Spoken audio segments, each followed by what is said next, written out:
अस्सलाम वालेकुम। हमने थैलेसीमिया स्टार्ट किया था। Now we are going to discuss about the beta thalassemia. Alpha thalassemia के बारे में हमने देखा था क्या क्या, कि आपको सबसे पहले तो पता होना चाहिए अल्फ़ा थैलेसीमिया का कौन सा क्रोमोसोम नंबर होता है। क्रोमोसोम नंबर 16 होता है। फिर मैंने आपको बताया था कि उसमें हमारे पास 4 अल्फ़ा होती हैं, ठीक है, इस तरह से।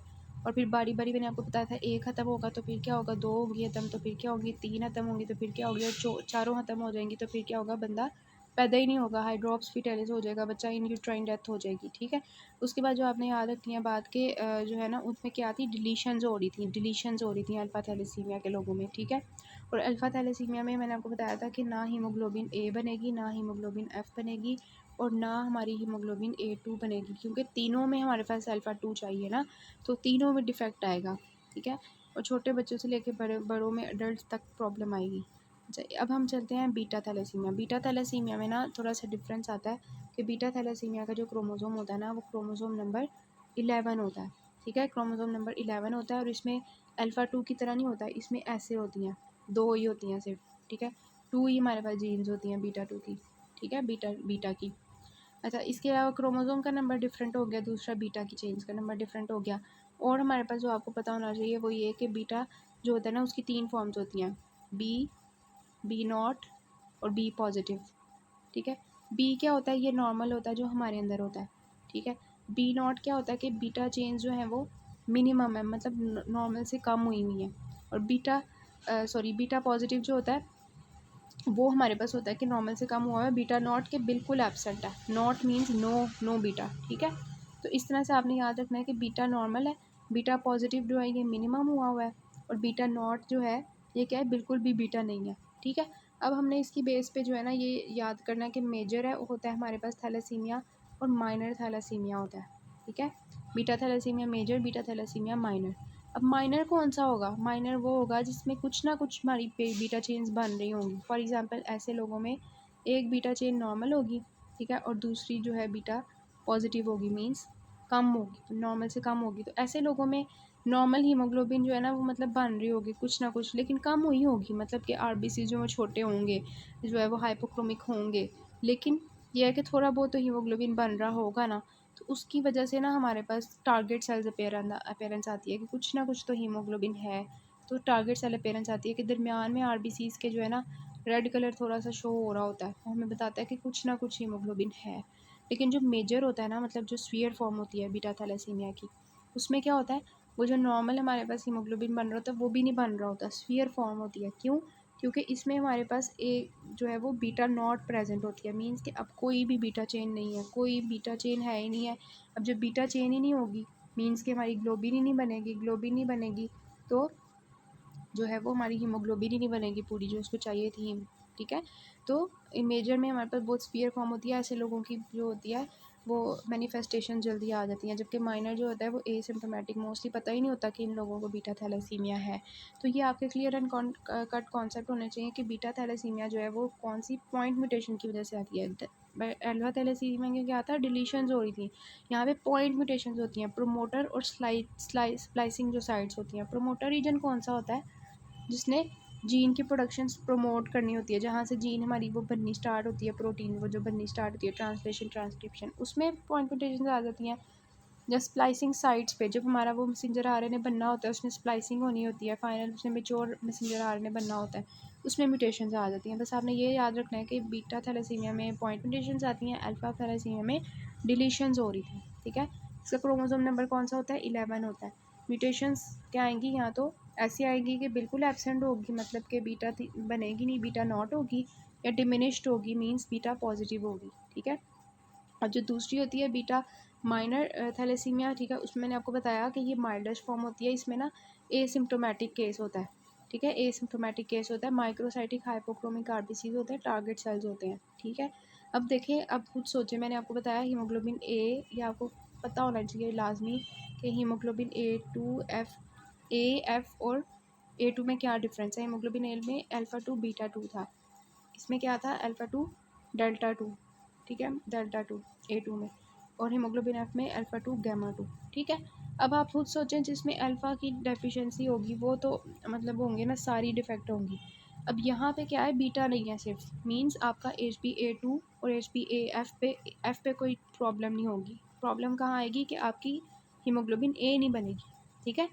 तो ये अडल्ट्स में हमारे पास होती है ना हीमोग्लोबिन ए, तो फीटस में तो हमें पता नहीं चल रहा होगा, क्योंकि उसमें हमारे पास अगर बच्चा है छोटा पैदा हुआ है तो उसको अगर थैलेसीमिया मेजर है तो हमें शुरू में नहीं पता चलेगा, क्योंकि उसके बाद HbF होती है और वो मैनिफेस्ट नहीं करता। लेकिन जब वो बड़ा होता है फिर पता चलता है, जब उसके सिम्टम्स आना शुरू होते हैं ना सारे थैलेसीमिया के, फिर पता चलता है कि इसको प्रॉब्लम है, जब उसके अंदर HbA ने आना होता है, ठीक है। ये बात आपको पता होना चाहिए। अब देखिए होता क्या है कि ऐसे लोग जिनके पास बीटा 2 नहीं होता ना, तो उनका HbA नहीं बनता, तो उसकी वजह से क्या होता है, अल्फ़ा 2 की ज़्यादा अमाउंट हो जाती है, ठीक है। ऐसे ही अल्फ़ा 2 जो होती है वो डेल्टा और इसके साथ मिलते जाते हैं, गैमा और डेल्टा के साथ उसके मिलते हैं, तो बहुत ज़्यादा हमारे पास बॉडी में इनका लेवल राइज हो जाता है HbA2 और एफ का, ठीक है। तो ये आपको पता होना चाहिए।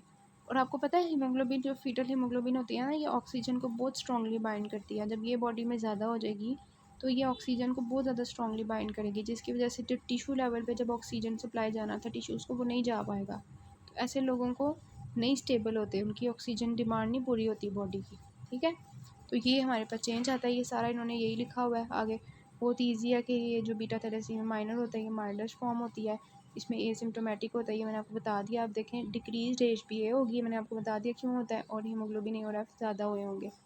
अब मेजर की बात करते हैं। मेजर जो है ये स्फीयर फॉर्म होगी, क्यों, क्योंकि इसमें बीटा होगी नहीं, चेन होगी नहीं, जिसकी वजह से वो बनेंगे नहीं, मतलब हीमोग्लोबिन बनेगी नहीं, और फिर ये मेजर फॉर्म जो है वो स्फीयर फॉर्म हमें नज़र आएगी।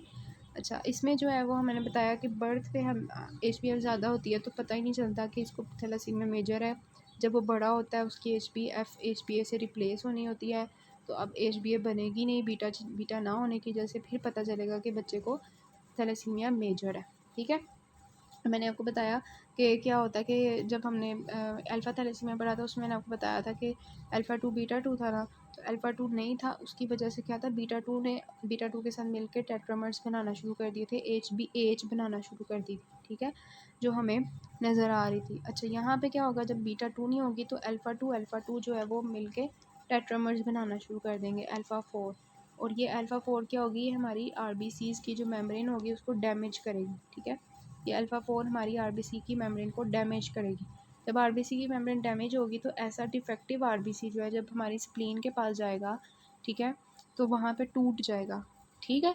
ये बहुत इंपॉर्टेंट चीज़ होती है कि हमारी स्प्लीन जब ये देखती है ना कि RBCs की वॉल डिफेक्टिव है, वीक हुई हुई है, तो वो इसका फ़ायदा उठाती है, उसको तोड़ना शुरू कर देती है। और जब ये तोड़ना शुरू कर देती है तो हमारे RBCs की अमाउंट कम होना शुरू हो जाती है बॉडी में। जब बोन मैरो ये देखती है कि RBCs की अमाउंट जो है वो बॉडी में कम है, तो ये हमेशा याद रखना है कि एक्स्ट्रा वेस्कुलर हेमोलिसिस में बोन मैरो में RBCs की प्रोडक्शन फिर ज़्यादा हो जाती है, और वो जो RBCs बोन मैरो बनाती है ना, वो डिफेक्टिव RBCs बनाती है। बोन मैरो, ये आपका बोन मैरो है, ये फिर जब देखती है कि बॉडी में RBCs की डेफिशिएंसी है, ये फजूल जो हमारे RBCs होते हैं ना, इनफेक्टिव एरिथ्रोपॉइसिस ज़्यादा कर देती है, ठीक है। ये जो है ना कहानी है, याद रखनी है। एक्स्ट्रा वेस्कुलर हेमोलिसिस जो बॉडी में क्या होगा, एक्स्ट्रा वेस्कुलर हेमोलिसिस हो रही होगी, और हमारी जो स्प्लीन होगी वो ज़्यादा काम कर रही होगी ना, तो स्प्लीनोमेगाली हो जाएगी, ठीक है, स्प्लीन का साइज़ बढ़ जाएगा। और बोन मैरो क्या करेगी, इनफेक्टिव एरिथ्रोपॉइसिस करेगी। जब वो इनफेक्टिव एरिथ्रोपॉइसिस करेगी ना, तो उसकी वजह से क्या होगा, स्कल की जो अपीयरेंस आएगी वो क्रू कट अपीयरेंस आएगी, ठीक है, क्योंकि बोन फॉर्मेशन बहुत ज़्यादा हो रही है, ठीक है। अच्छा, उसके बाद हमारे पास जो एक्सरे में हमें नज़र आता है, मैं नीचे आपको दिखाती हूँ, चिपमंक फेसेस होती है, जो हमारा होता है ना फेशियल बोन्स की इनफेक्टिव एरिथ्रोपॉइसिस, जैसे वो नहीं होती, गुलहरी होती है, ऐसे चीक्स उसके बड़े बड़े होते हैं, वैसी जो है ना पेरेंट्स आती है, ठीक है, चिपमंक फेसेस। उसके बाद हमारे पास जो है हेपेटोस्प्लीनोमेगाली भी होगी, मैंने आपको बताया। और इसके अलावा हमेशा के लिए याद करना है कि जो पार्वो वायरस का इन्फेक्शन होता है ना, ये ए प्लास्टिक, जब हमारी बोन मैरो का कोई भी प्रॉब्लम चल रहा होता है ना, तो ये वाला वायरस जो है ना, पार्वो वायरस, ये इन्फेक्ट करता है बॉडी को, ठीक है। उसके बाद ऐसे लोग जिनको बीटा थैलेसीमिया मेजर होता है, तो उनकी हीमोग्लोबिन तो बन ही नहीं रही होती, उनको फिर ब्लड की ज़रूरत पड़ जाती है, तो हम बाहर से ब्लड देते हैं। जब हम बाहर से ब्लड देते हैं ना ऐसे लोगों को, ठीक है, ब्लड ट्रांसफ्यूजन्स करते हैं, तो ऐसे लोगों में बहुत ज़्यादा फिर RBCs एकदम आ जाते हैं, बहुत ज़्यादा आयरन जमा हो जाती है उसकी बॉडी में, जिसकी वजह से क्या होता है, उनको सेकेंडरी हीमाक्रोमेटोसिस हो जाता है। सेकेंडरी हीमाक्रोमेटोसिस मीन्स कि उनकी बॉडी में आयरन का लेवल ज़्यादा हो जाएगा, ठीक है। और स्मीयर में हमें क्या नज़र आएगा, माइक्रोसिटिक हाइपोक्रोमिक RBCs नज़र आएंगे। क्यों, हीमोग्लोबिन ही नहीं है, हीमोग्लोबिन नहीं होगी तो जो बोन मैरो होगी वो एक्स्ट्रा डिवीजन करेगी ताकि हीमोग्लोबिन की डिमांड पूरी कर सके, उसके मेंटेन कर सके लेवल को। तो इसकी वजह से माइक्रोसिटिक आरबीसीज होंगे और हाइपोक्रोमिक क्यों होंगे, क्योंकि हीमोग्लोबिन नहीं होगी, ठीक है। और टारगेट सेल्स हमें नज़र आएंगे, मैंने आपको बता दिया कि वो क्यों नज़र आएंगे, ठीक है। और आरबीसीज जो होंगे वो न्यूक्लिएटेड नज़र आएंगे। न्यूक्लियस वैसे आरबीसीज का नहीं होता, लेकिन यहाँ पे हमारे पास होंगे, ठीक है। उसके बाद हीमोग्लोबिन इलेक्ट्रोफोरेसिस जब हम करवाएंगे स्मीयर के बाद, तो हमें क्या नज़र आएगा, हीमोग्लोबिन ए नहीं होगी बॉडी में, लेकिन जो हीमोग्लोबिन होगी ना एफ़ और A2 वो ज़्यादा हुई होगी। मैंने आपको इसका रीज़न बता दिया ऑलरेडी। तो ये एक्चुअली इसकी पिक्चर होती है टारगेट सेल्स की, इस तरह से हमें टारगेट सेल्स नज़र आते हैं।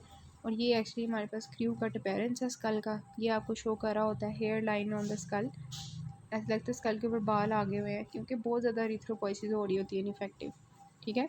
इसको हम कहते हैं crew cut appearance of the skull in case of ineffective erythropoiesis. Next हमारा टॉपिक है मैक्रोसाइटिक एनीमिया। अब मैक्रोसाइटिक एनीमिया मैंने आपको पहले भी बताया कि ऐसे एनीमिया को कहते हैं जिसमें हमारे पास, अभी जो हमने माइक्रोसाइटिक पढ़ा ना उसमें कौन सी हमने 4 चीज़ें पढ़ी हैं, iron deficiency anaemia, anaemia of the chronic disease, ठीक है। और हमने पढ़ा जो है सिड्रोप्लास्टिक एनीमिया, ठीक है, जब हम रिंग सिड्रोप्लास्ट पढ़े थे। और हमने अभी देखा थैलेसीमिया। अब हम बात कर लेंगे मैक्रोसिटिक एनीमिया। मैक्रोसिटिक मीन्स कि आपके जो आरबीसीज होंगे, सेल्स होंगे, वो नॉर्मल से बड़े होंगे, उनका जो साइज़ होगा वो 100 से ज़्यादा होगा, एमसीवी उनका मेन कॉर्पस्कुलर वॉल्यूम 100 से ज़्यादा होगा। और इनकी जो मेन कॉज होता है वो क्या होता है कि बॉडी में अगर फोलेट या विटामिन B12 की डेफिशिएंसी हो, ठीक है। तो जब भी मतलब ये जो फोलेट और विटामिन B12 होते हैं ना, इन्होंने क्या करना होता है, इन्होंने हमारी डीएनए को बनाना होता है, डीएनए सिंथेसिस करनी होती है। जब ये बॉडी में नहीं होते, इनकी अमाउंट कम होती है बॉडी में, तो डीएनए की सिंथेसिस नहीं होती, ठीक है। अब जब डीएनए की सिंथेसिस नहीं होगी तो हमारे जो आरबीसीज होंगे ना, ये कहानी जो है ना हमेशा के लिए याद कर लें, ये हमारी बोन मैरो थी, ठीक है। ये बना रही थी आरबीसीज, ठीक है, ये आरबीसीज बना रही थी। और मैंने आपको बताया था कि आरबीसीज जैसे जैसे मेच्योर होते जाते हैं और छोटे होते जाते हैं, और फाइनली उनका एक साइज़ अचीव हो जाता है 80 से 100 के दरमियान में, ठीक है। अब माइक्रोसाइटिक में हमने कहा था कि उन्होंने एक एक्स्ट्रा डिवीजन कर ली थी हीमोग्लोबिन की कंसनट्रेशन को मेंटेन करने के लिए। लेकिन यहाँ पे क्या हो रहा है, यहाँ पे हमारे पास विटामिन B12 या विटामिन फॉलेट की डेफिशिएंसी है, जिन्होंने डीएनए की सिंथेसिस करनी थी। और डीएनए की सिंथेसिस आपको पता है सेल डिवीजन के लिए हेल्पफुल होती है। अब ऐसे जो सेल्स होंगे ना, उनकी जो एक डिवीजन होनी थी ना, ये वाली आखिरी वाली डिवीजन, वो नहीं हो पाएगी, वो एक स्टेप पीछे रह जाएंगे। क्यों? क्योंकि उनके पास नहीं है, मतलब रेप्लिकेशन की एक जो सेल डिवीजन है वो नहीं हो पाती उनके अंदर, डीएनए की सिंथेसिस ना होने की वजह से ना उनकी सेल डिवीजन प्रॉपर नहीं होती, जिसकी वजह से वो पीछे रह जाते हैं, मीन्स के वो नॉर्मल से बड़े होते हैं, ठीक है। अगर ये हमारे पास जो है वो इस तरह था, और ये मतलब मैं आपको इस तरह बताती हूँ कि ये हमारे पास ये था और इसने ये बनना था, ठीक है। अब जब सेल डिवीजन नहीं होगी तो वो इस स्टेज में ही रह जाएगा, तो हमें हमारे जो आरबीसीज होंगे वो बड़े रह जाएंगे साइज़ में, ठीक है। तो इस चीज़ को हम क्या कहते हैं, मेगलोब्लास्टिक एनीमिया, जिसमें हमें जो बोन मैरो होती है उसमें मेगलोब्लास्ट मिलते हैं, ठीक है। अच्छा, अब देखें कि फॉलेट मैंने आपको बताया कि हमारी डीएनए प्रिकर्सर्स के लिए हेल्पफुल होते हैं। फॉलेट हमारी जो है सर्कुलेट करता है हमारी सीरम के अंदर, ठीक है, एज द मिथाइल टेट्राहाइड्रोफोलेट। इसकी मैं आपको बताती हूँ कहानी। ये देखें, ये हमारा था टेट्राहाइड्रोफोलेट, ठीक है। इसके पास ना मिथाइल ग्रुप होता है, ठीक है। अब इसने ना, ये मिथाइल टेट्राहाइड्रोफोलेट होता है, इसके पास मिथाइल ग्रुप होता है, ये हमारी विटामिन B12 होती है, ठीक है। और इधर हमारी होती है होमोसिस्टीन, और ये होती है हमारी मैथ्योनिन, ठीक है। अब देखिए, इधर हमारी होनी होती है डीएनए की सिंथेसिस, ठीक है। अब होता क्या है कि जो हमारी टेट्राहाइड्रोफोलेट होती है ना, इसने अपना मिथाइल ग्रुप विटामिन B12 को दे के ना फिर डीएनए की सिंथेसिस की तरफ जाना होता है, ठीक है। विटामिन B12 को दे के जाके फिर इसने डीएनए की सिंथेसिस की तरफ जाना होता है। जो विटामिन B12 होता है, ये जब इसके पास मिथाइल ग्रुप आ जाता है तो फिर ये क्या करता है, ये होमोसिस्टीन को मैथ्योनिन में कन्वर्ट करता है। ये नॉर्मल साइकिल होता है, ठीक है। कि हमारे पास जो है वो उसका रिमूवल ऑफ टेट्राहाइड्रोफोलेट अपना मिथाइल ग्रुप जो है वो विटामिन B12 को देता है, और विटामिन B12 जो है वो फिर क्या करता है कि होमोसिस्टीन को मैथ्योनिन में कन्वर्ट करता है, ठीक है। अब जब किसी की बॉडी में जो है वो टेट्राहाइड्रोफोलेट नहीं होगा या विटामिन B12 नहीं होगा, तो उसकी वजह से क्या होगा, एक तो डीएनए की सिंथेसिस नहीं होगी, ठीक है। दूसरा ये है कि जो होमोसिस्टीन होगा वो मैथ्योनिन में कन्वर्ट नहीं होगा, ठीक है। तो जब हमारे पास नहीं होगा तो उसकी वजह से ना तो उनके अंदर जो है डीएनए की सिंथेसिस हो रही होगी और ना उनके अंदर मैथ्यूनिन की सिंथेसिस हो रही होगी, बल्कि क्या हो रहा होगा, होमोसिस्टीन का लेवल ज़्यादा होता जाएगा। तो ये कहानी है सारी। इन्होंने ये लिखा हुआ है कि ये जो है हमारे पास डीएनए की सिंथेसिस में हेल्प करते हैं। फोलेट जो होता है वो हमारे सीरम में टेट्राहाइड्रोफोलेट, मिथाइल टेट्राहाइड्रोफोलेट की फॉर्म में होता है। ये अपना मिथाइल ग्रुप जो है वो देता है, रिमूव करता है, ताकि वो डीएनए की प्रिकर्सर्स को बना सके। मिथाइल ग्रुप अपना वो ट्रांसफ़र करता है विटामिन B12 को, जिसको हम कोबैलामिन भी कहते हैं, और विटामिन B12 जो है वो फिर देता है होमोसिस्टीन को, ताकि वो मैथिलीन बनाए। ये कहानी थी। अब जब फोलेट की डेफिशिएंसी हो जाएगी या विटामिन B12 जो है वो नहीं होगा, तो उसकी वजह से डीएनए प्रिकर्सर्स नहीं बनेंगे। ठीक है। अब डीएनए नहीं बनेगा मतलब कि डीएनए की सिंथेसिस नहीं होगी, इम्पेयर्ड डिवीजन हो जाएगी। मतलब कि अब डीएनए नहीं है तो सेल की डिवीजन कैसे होगी? उसकी वजह से क्या होगा, आरबीसी ने जो डिवाइड होकर छोटा होना था वो अब बड़ा ही रह जाएगा। तो इनलार्जमेंट ऑफ आरबीसी प्रिकर्सर्स, जिसकी वजह से क्या होगा, मेगलोब्लास्टिक एनीमिया। मेगलोब्लास्ट मीन्स कि बड़ा सा सेल है। ठीक है। और ये मेगलोब्लास्ट आपको कहाँ में मिलते हैं? बोन मैरो में मिलते हैं। याद रखना है हमेशा, आपकी बोन मैरो के अंदर क्या होता है, मेगलोब्लास्ट होते हैं। ठीक है। बोन मैरो के अंदर मेगलोब्लास्ट होते हैं, बोन मैरो में मेगलोब्लास्ट होते हैं, और सीरम के अंदर मैक्रोसाइट्स होते हैं। ठीक है। Megaloblast are in the bone marrow and macrocytes are in the serum. याद रखना है, ये नहीं कहना कि megaloblast are found in the serum. ठीक है। मेगलोब्लास्ट आपको बोन मैरो के अंदर मिलते हैं। तो इस वजह से हम इसको कहते हैं मेगलोब्लास्टिक एनीमिया। इम्पेयर डिवीजन अगर होगी हमारे ग्रेनुलोसाइट प्रिकर्सर्स की, ठीक है, जिन्होंने हमारे, अब हमारे पास एक तो आरबीसीज भी जो है ना वो उनकी भी डिवीजन प्रॉपर नहीं होगी, और बाकी जो चीज़ें होंगी इनकी भी डिवीजन नहीं प्रॉपर हो रही होगी। ठीक है। बाकी कौन से हैं हमारे WBCs, उनकी भी डिवीजन प्रॉपर नहीं होगी, क्योंकि उनके अंदर भी डीएनए की सिंथेसिस के लिए विटामिन B12 और फोलेट चाहिए था, तो उनकी भी नहीं होगी। तो उसकी वजह से क्या होगा, हमारे जो न्यूट्रोफिल्स होते हैं ना, उनके नॉर्मली जो है ना 3 हमारे पास लोब्स होते हैं, लेकिन अब उनकी जब प्रॉपर डिवीजन नहीं होगी तो उनका जो लोब होगा वो 5 से ज़्यादा लोब्स होंगे। तो इनको कहते हैं हाइपर सेगमेंटेड न्यूट्रोफिल्स आपको नज़र आएंगे। ठीक है। और क्या होगा हमारे पास, मेगलोब्लास्टिक चेन जो है वो आपको रैपिडली डिवाइडिंग एपिथेलियल सेल्स में भी मिल रहा होता है। Other causes of macrocytic anaemia जो है वो आपके क्या है, अल्कोहल। जो लोग अल्कोहल पीते हैं या जो लोग जो है वो लिवर डिजीज़ के होते हैं, जो लोग इन ड्रग्स को ले रहे होते हैं, उनके अंदर भी क्या होता है कि मैक्रोसाइटिक एनीमिया हो रहा होता है। ये आपका था about the basic principles. Next से हम जो है वो प्रॉपर इसको स्टार्ट करते हैं कंपेयर करके।